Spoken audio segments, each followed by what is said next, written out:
All right, let's talk about AI. If you're a professional today, you're hearing these terms thrown around constantly. It can feel like trying to listen in on a conversation in a language you don't quite speak. Well, think of this as your crash course. We're going to decode the essential language of artificial intelligence so you can join that conversation and lead it. So, why is this so urgent? Well, check this out. As of 2024, 78% of organizations are already using AI. That's not some far-off future, it's right now. This thing is spreading like wildfire, and the pressure for businesses to adapt it's massive. And for the people at the top, the leaders making the big decisions, 81% of them say that AI is absolutely essential to stay competitive. This isn't just about getting a little more efficient anymore. We're talking about basic survival and staying relevant in the market. But there's a pretty big catch. And here it is. This is the big disconnect. While the desire to use AI is through the roof, a whopping 74% of organizations are admitting, hey, we don't actually have the skills to pull this off. And that huge gap between what they want to do and what they can do, that's exactly what we're going to start closing today. So here's our game plan. First, we'll build the foundation with the core concepts. Then, we'll take a deep dive into the modern tech that's making all the headlines. After that, we'll see how this stuff actually shows up in the real world. And finally, we'll talk about the human side of things, our responsibility. By the end, you'll have a solid toolkit for navigating the world of AI. All right, section 1, the foundation. Before you can build a house, you have to understand what the bricks are made of. So let's start with the most fundamental building block of all. You have to remember, at its very core, AI isn't some kind of magic, it's math. And it all, and I mean all of it, starts with the algorithm. The best way to think about it is like a recipe for a computer. It's just a step-by-step set of instructions to get something done. Simple as that. Okay, so that brings us to the big one, artificial intelligence. This is the giant umbrella term. It covers any machine that can do things we typically associate with human intelligence. Things like learning or reasoning or solving tricky problems. Every other buzzword we talk about today fits right under this big AI umbrella.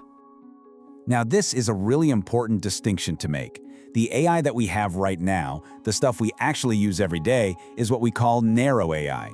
It's an absolute genius at one specific thing, like recommending your next movie or spotting a fraudulent transaction. General AI, well, that's the sci-fi stuff, the kind that can think and reason like a human about anything. And we are not there yet. That is still just a theory. So, how does an AI get smart? How does it actually, learn? Well, that's where machine learning comes in. And this is a really revolutionary idea. Instead of a human programmer writing out explicit rules for every single possible situation, we just feed the machine a ton of data and let it figure out the patterns for itself.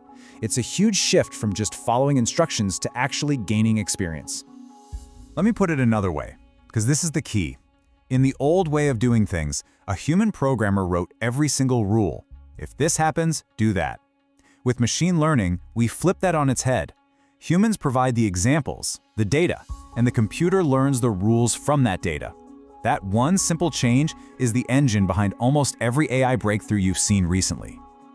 Okay, so we've got the foundation poured. Now, let's take a deep dive. We're going to look under the hood at the powerful engines that are really driving the biggest breakthroughs in AI today. I think this is the easiest way to visualize how all these pieces fit together. Think of it like those Russian nesting dolls. You've got artificial intelligence as the biggest doll, the whole field. Inside that, you have machine learning. And then at the very core, the smallest and most powerful doll is deep learning. It's a super specialized version of machine learning. So what's so deep about deep learning? Well, it's all about the layers.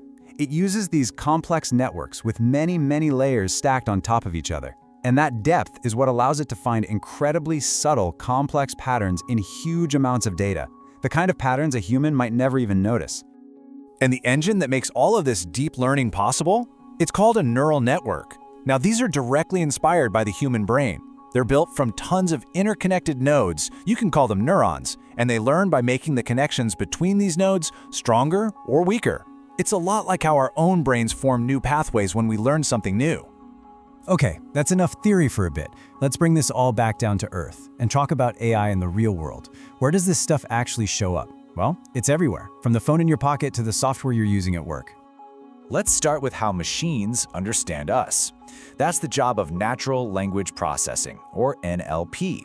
This is the entire branch of AI that's focused on bridging that gap between our messy human language and the clean logic of computers. You can think of it as giving AI its ears and its voice. And you use this all the time, probably without even realizing it. When you ask Siri or Alexa for the weather, that's NLP. When Google translates a web page for you in real time, that's NLP.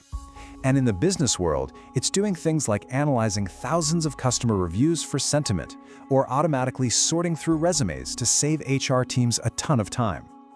Okay, so if NLP gives AI a voice, then computer vision gives it eyes. This field is all about teaching machines how to see and understand the visual world, just like we do, from pictures, from videos, from a live camera feed. And again, the applications are all around us. When you unlock your phone with your face, that's computer vision. When your photo app automatically tags your friends, yep, that's it too. But it's also doing incredible work, like spotting tiny cracks on a factory assembly line, or helping doctors analyze X-rays and MRIs to find diseases earlier. And that brings us to the one that's been all over the news, generative AI. See, everything we've talked about so far has been about analyzing stuff that already exists. Generative AI is different. It creates brand new things, new text, new images, even new computer code. This is the magic behind tools like ChatGPT, and it's powered by these massive models called large language models, or LLMs for short. So, with all of this incredible, world-changing power comes a whole lot of responsibility, right? In this last section, let's talk about the human side of AI, about the ethical guardrails we have to build to make sure we're using this technology for good. AI models need fuel to run, and that fuel is data, massive amounts of data. They learn from the digital world that we humans have created. But here's the problem. That digital world is full of our own biases. And if we feed biased data to an AI, it won't just learn our biases, it can actually make them way, way worse. And look, this isn't just a hypothetical problem. Let me tell you a quick, true story. A few years back, Amazon tried to build an AI tool to help with hiring. But because it was trained on 10 years of their old hiring data, the AI taught itself that male candidates were better. It literally started penalizing resumes that included terms associated with women.